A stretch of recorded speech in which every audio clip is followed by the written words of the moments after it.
ቀዳሚ ሙፍቲ ሀጂ ዑመር እድሪስ እባላለሁ። እኔ ይኸው እንግዲህ አዲስ አበባ እንኳ ተገባሁኝ ወደ 53 ዓመት አለኝ። 53 ዓመት ተቀመጥ። አንደኛ በመስጂድ ሃይማኖታዊ ትምህርት አስተምራለሁ፣ ቁርአን ተፍሲር እፈስራለሁ፣ ሐዲስም ይባላል እሱን አስተምራለሁ፣ ፊቅህም ይባላል። እዚህም በግሌ መስጂድ ያለ መስጂድም ደግሞ አንዋር መስጂድ አስተምር ነበር። ሰፈር በኒ መስጂድ፣ ኑር መስጂድ ማስተምር ነበር። አሁንም በመግሪብና በኢሻና በመግሪብ መካከል አሁንም አስተምራለሁ። እንግዲህ ወጣቱን እያስተማርን ነው። በጁሙዓ ደግሞ እየመከርን ነው። ሰላም አስፈላጊ ነው። አንድነት አስፈላጊ ነው። ልማት ስራ አስፈላጊ ነው። እኛ በሃይማኖታችን አንድነት አንገብጋቢ አስፈላጊ ነገር ነው። አንድነት ከሌለ ሰላም ሊኖር አይችልም። ሰላም ተለለ ልማት ሊኖር አይችልም። ልማት ተለለ ደግሞ የሰው ልጅ ታልሰራ ካላለማ ራሱን ታልቻለ ከጃይ ነው የሚሆነው፣ ለማይ ነው የሚሆነው። የሚከጅል ሰው ደግሞ የሚለምን ሰው ደግሞ መብት የለው፣ ራሱን የማያስከብርም ሃይማኖቱን የማያስከብርም። እኛ መስራት በሐላል በተፈቀደለት መስራት ሁለተኛ ግዴታ ነው የሚለው። የመጀመሪያው ግዴታ ሶላት ነው። ሁለተኛው ግዴታ ሐላል ከስም መከሰብ፣ ጠለቡል ሐላሊ ፈሪዶቱን በዕደል ፈሪዳ። ስለዚህ ይህንን በማስተማር ላይ ነኝ። እንደዚሁ በመጅሊስም ቢሆን በተለያዩ አመራር እንግዲህ በቢሪዚያንትም ቦታ በምክትል ቢሪዚያንትም በመሆን የአገር አቀፍ ዑለማዎችም ሊቀመንበር ቢሪዚያንት በመሆን በተለያዩ አላኩል ያህል 38 ዓመት እንግዲህ ጃንሆይ የተወደቁ ጀምሮ በተለያዩ ታስተምር ነው የቆየሁትና ትመራ ነው የኖርኩት። እኛ ስንመራ ለእውነቱ የራሳችንን ትተን እኔ ለሰው ነው የማስበው። ይሄ ቦታ ራሴ ካርታ አላገኘሁም። እኔ የራሴን እንዴት አስቀድማለሁኝ የህዝብ ኃላፊ ሁኜ ብዬ ለሙስሊሙ 360 መስጊድ ቦታ ነው ያዝኩት። 87 መስጊድ ቦታ ነው ካርታ ያስወጣሁት። ያን ሲሆን ይሄን አላሰራሁም የራሴ። አሁን የራሴን ገና ካርታ ስጡኝ እያልኩ ነው። ልጆችን ገድዬ ራሴን ገድዬ ሰው ኃላፊነት ላይ ሲሆን ስልጣን ላይ ሲሆን እኮ ሊጠቀም ሙስና ሊበላ ጉቦ ሊበላ ራሱን ሊጠቅም ቤተሰቡን ሊጠቅም ኑሮውን ሊያንቀሳቀስ አይደለም። የሰው ኑሮ ሊያንቀሳቀስ ነው ኃላፊነት ላይ መሆኑ። ተራሱ ሌላውን ሊያስቀድም ነው። ተራሱ ጉዳይ የሌላውን ጉዳይ ሊያስቀድም ነው። ተራሱ ጥቅም የህዝቡን ጥቅም ሊያስቀድም ነው እንጂ ስልጣን ላይ የሚቀመጠው የራሱን ሊያስቀድምና ራሱን ሊጠቅም አይደለም። እኛ ሃይማኖቱ ይሄ ስለሚል እንግዲህ ሌላውን እጠቅማለሁ ብዬ የራሴን ታላዘጋጅ ነው የኖርኩት። እኛ በምንመጣ ጊዜ በሃይማኖቱ በኩል መካሪም የለ፣ ሰባኪ አስተማሪም የለ። በእኛ ነው የተጀመረው። እስካሁን ድረስ እኔ ወጣቶችም ሆነ አዛውንቶችን ሴትም ሆነ ወንድ ስንመክር ወደ መልካም፣ ወደ አንድነት፣ ወደ ሰላም፣ ወደ ልማት መምጣት አለብን፣ ወደ መልካም ጠባይ መምጣት አለብን እያል እኛን የተከተለው የሃይማኖቱን የሚከታተለው ወጣት ሰላማዊ ነው። መስጊድ የማይገባው ወይንም ወደ ቤተ ክርስቲያን የማይገባው ሃይማኖት አባቶችን የማያደምጠው የማይሰማው ነው እንጂ ችግር የሚፈጥረው እዛ የሚገቡ ሰዎችና ሃይማኖታቸውን የሚያጠኑ የሚሰሙ የሚያዳምጡ ሰዎች ችግር ይፈጥራሉ ብዬ አላምንም። እኔ ችግር አይፈጥሩም ነው የምንለው። ሃይማኖታቸውን ተተረዱ። ሃይማኖቱ ችግር አትፍጠሩ ነው የሚለው። ሃይማኖቱ የበላያችሁን አክብሩ ነው የሚለው። ሃይማኖቱ ለበታቻችሁ ዘኑ ነው የሚለው። ሃይማኖቱ የጎረቤቶቻችሁን ሐቅ ጠብቁ ነው የሚለው። የቤተሰቦቻችሁን ሐቅ ጠብቁ ነው የሚለው። ሚስት ለባሏ ምን ማድረግ እንዳለባት፣ ባለ ሚስቱ ምን ማድረግ እንዳለበት፣ ልጆች ለአባት ለእናታቸው ምን ማድረግ እንዳለባቸው፣ አባት እናቶች ደግሞ ለልጆቻቸው ምን ማድረግ እንዳለባቸው፣ ህዝብ ደግሞ መንግስትን መሪውን ማክበር እንዳለበት፣ መስማት እንዳለበት፣ ትእዛዙን ተግባር ላይ መዋል እንዳለበት ያዛል። የበላው ደግሞ መሪ የሆነ ሰው ደግሞ ለህዝቡ ማዘን እንዳለበት፣ እንደ ራሱ ማየት እንዳለበት ስለሚያስተምር መስጊድ እየገቡኛን የሚያዳምጡ ወጣቶችና አዛውንቶች በጥሩ ላይ እንደሚሆኑ ነው የምንተማመነው።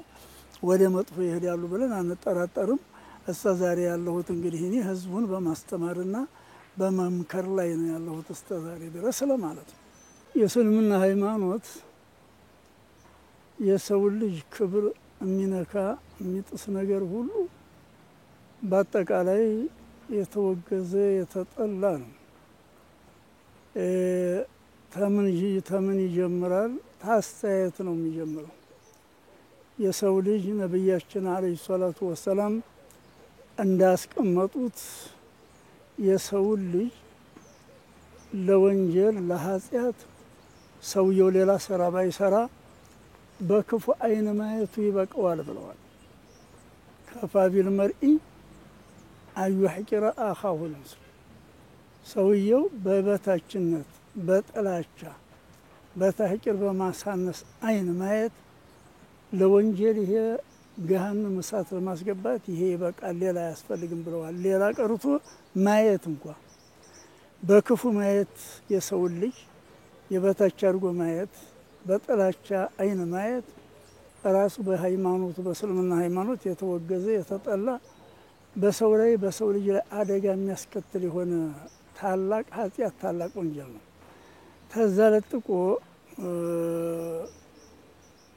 እጁ ስነ ስርዓት ሊይዝ አለበት ነው የሚለው።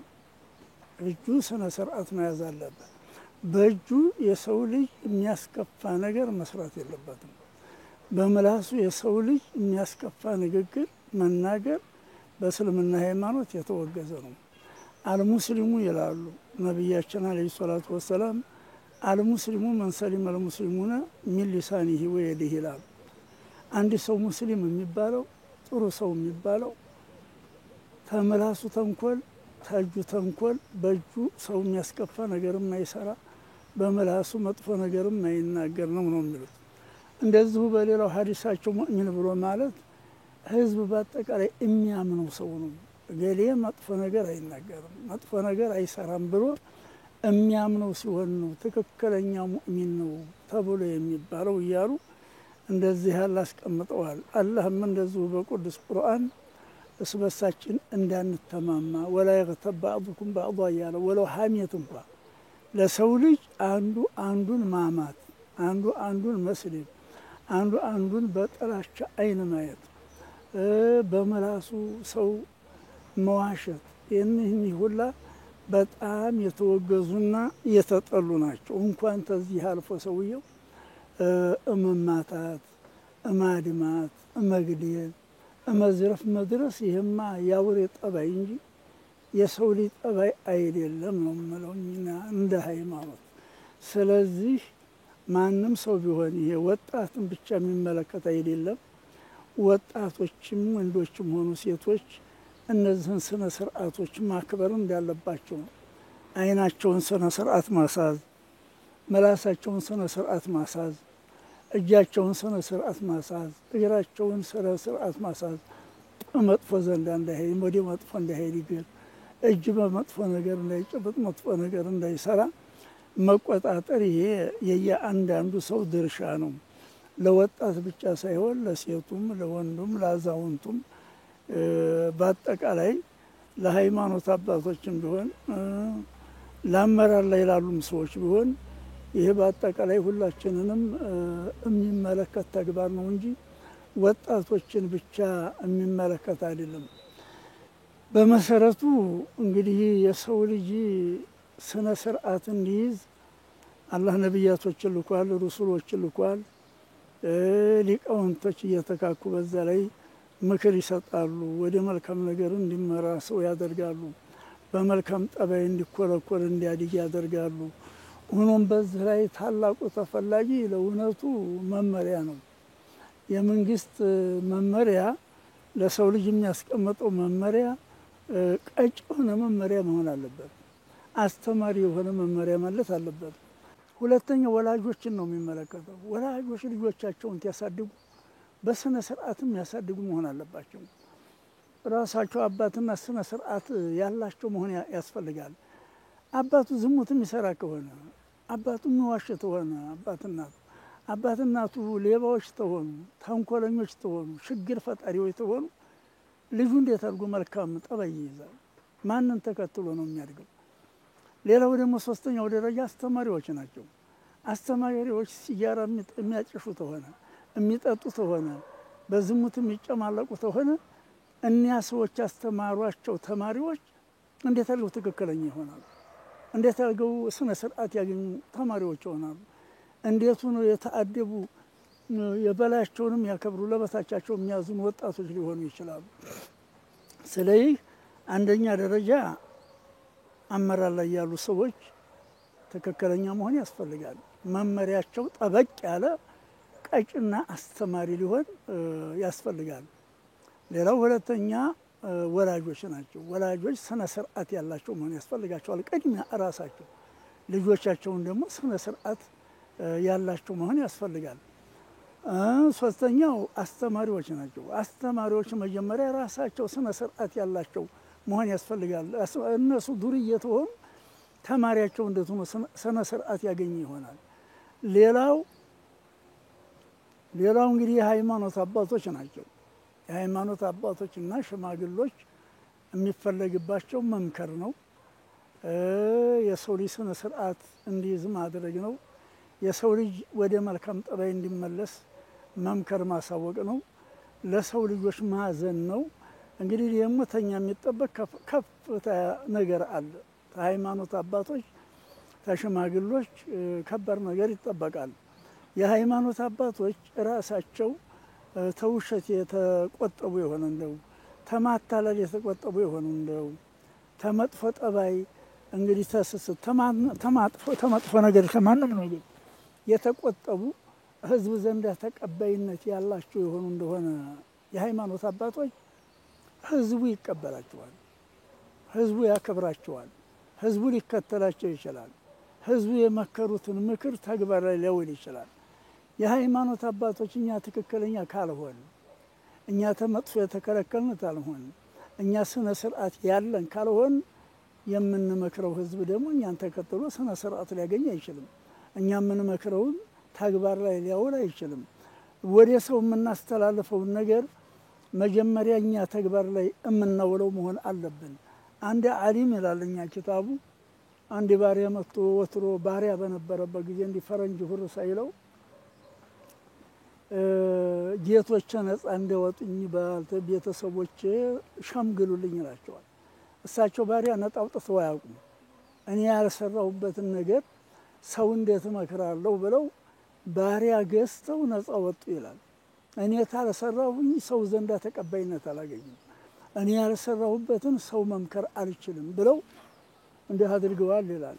ሰውየው ራሱ በመጥፎ እየተጨማለቀ የሃይማኖት አባትም ሆነ ሽማግሌ የሌላውን አቀናለሁ፣ አስተካክላለሁ፣ መክራለሁ ቢል ውሸት ነው፣ አይሆንም። መጀመሪያ የሃይማኖት አባቶችና ሽማግሎች ራሳቸውን ማረም፣ ራሳችንን ማስተካከል፣ ራሳችንን መሰለል፣ ራሳችንን መገምገም ያስፈልገናል። ከዛ በኋላ የምንመክረው ሰው ተግባር ላይ ሊያውለው ይችላል ማለት ነው። ከዚህ ሁሉ ለእውነቱ ተያመችም ታላቁ ነገር አስተዳደርን፣ አመራርን፣ መንግስትን የሚመለከት መንግስት ትክክለኛ ተሆነ፣ መንግስት ህዝቡን በእኩልነት የሚመለከት ተሆነ፣ መንግስት በአመራር ደረጃ ላይ ያሉ ሰዎች ተላይ ስተታች ፖሊሶች፣ ደህንነቶች እነዚህ እንግዲህ ጦር ስለወተች ይሄ ለአገሪቱ ኃላፊ የሆኑ ሰዎች ጥሩ አመለካከት አላቸው፣ እኩልነት አመለካከት አላቸው፣ እዝነት አላቸው፣ ለበታቻቸው ለህዝባቸው የሚያዝኑ ለህዝባቸው የሚቆረቆሩ ከራሳቸው ህዝባቸውን የሚያስቀድሙ ተሆኑ ህዝብ ሰላም የማይሆንበት የለም። ህዝብ ስነ ስርዓት የማይይዝበት ምንም ምክንያት የለም። ግን እነሱ ነፍሳቸውን አስቀዳሚ፣ ቤተሰቦቻቸውን አስቀዳሚ፣ ወዳጆቻቸውን አስቀዳሚ የሆኑ እንደው ሌላው ሰው እንዴት ሆኖ ነው ቀጥታ የሚያገኘው? አንዱ እየበላ እየጠጣ፣ አንዱ እየተንፈላሰሰ፣ አንዱ በሽግር አስባልት ላይ እየወደቀ ማደሪያ ቤት እያጣ ወጣቱን ሰላማዊ ይሁን ቢሉት እንዴት ሆኖ ነው ሰላማዊ የሚሆን? ለወጣቱ የሚበጀውን ነገር ማዘገጃጀት ያስፈልጋል። ስራ ማዘገጃጀት ያስፈልጋል። መምከር ያስፈልጋል። ማስተማር ያስፈልጋል። የተሆነ ሰውን እኮ ስነ ስርዓት የሚያስዘው ራሱን መቻል ነው፣ ምቾት ነው። የሰው ልጅ የተመቸው እንደው ችግር ሊፈጥር አይችልም። ለራሱ ይቆረቆራል፣ ለሚስቱ ይቆረቆራል፣ ለልጆቹ ያስባል። መጥፎ ብሰራ ይሄ ሁሉ ይፈርሳል ይላል። ግን ታልተመቸው እኮ የሰው ልጅ ህይወት አይመርጥም፣ ሞት ነው የሚመርጠው። ስለዚህ የመጀመሪያው ደረጃ የሚመለከተው መንግስትን ተላይ እስከ ታች በኃላፊነት ያሉን ሰዎችና አመራራቸውን ነው የሚፈልገው።